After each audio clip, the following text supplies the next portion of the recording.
Fact or fiction? All right, fact or fiction. Nachos and Analysis rolls out the Fire Dabo merch in the 2023 season. So if you notice Matthew's reading that one, normally I read these off because I normally come up with them. Matthew came up with that one and wanted to own that one. I'm going to say fiction. Nachos and Analysis will not be making Fire Dabo merch. See, like, in my mind, I really want to make it, but at the same time, if I saw somebody wearing a shirt that said Fire Dabo, like, I would laugh at them. So Yeah. I'm gonna say at this rate, fact, after week 1. Matter of fact, at this rate, it'll be available before week 4. So we'll see how the next few weeks goes. We'll see. Wouldn't that be something? In College Game Day still came to town. They just get a shot of the crowd somebody wearing Fire Dabo. Everybody's wearing them.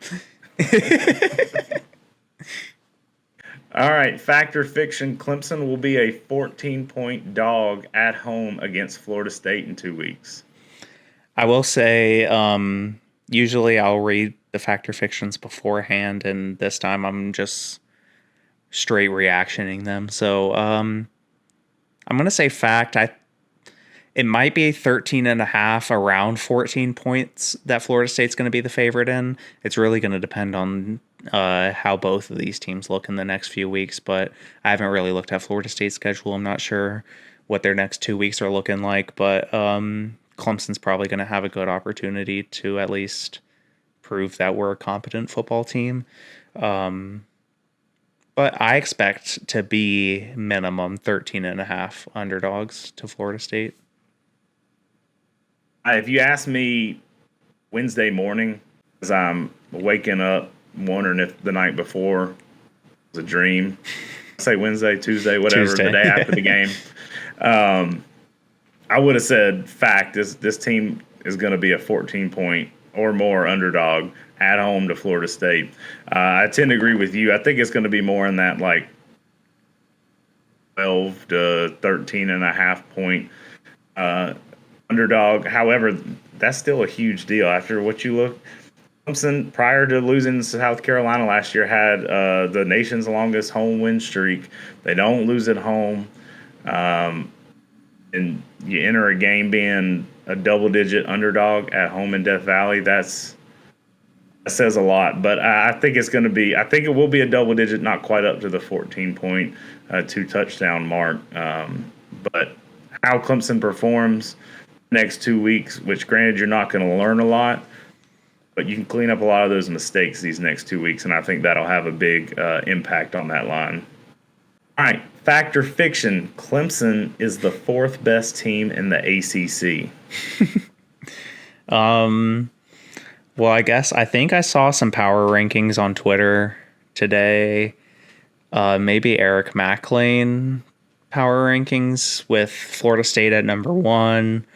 You got North Carolina up there, and Pitt had a pretty decent showing. I'm going to say fiction because I think Clemson is the 2nd or 3rd best team in the ACC. I think. Don't forget Duke. I mean, we're overall a better team than Duke, and I think if we played them again later in the season, it would be a different outcome. We just kind of got screwed with being a Monday night game first week of the season.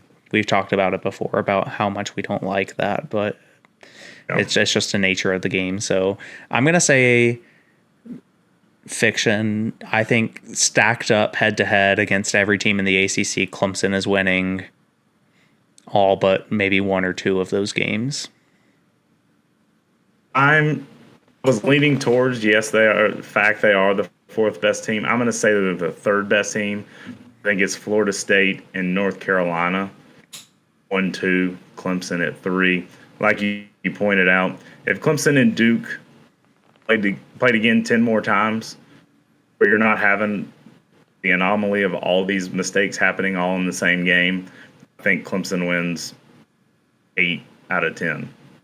So I think Clemson is better than Duke. However, they did not do it when it mattered Monday night.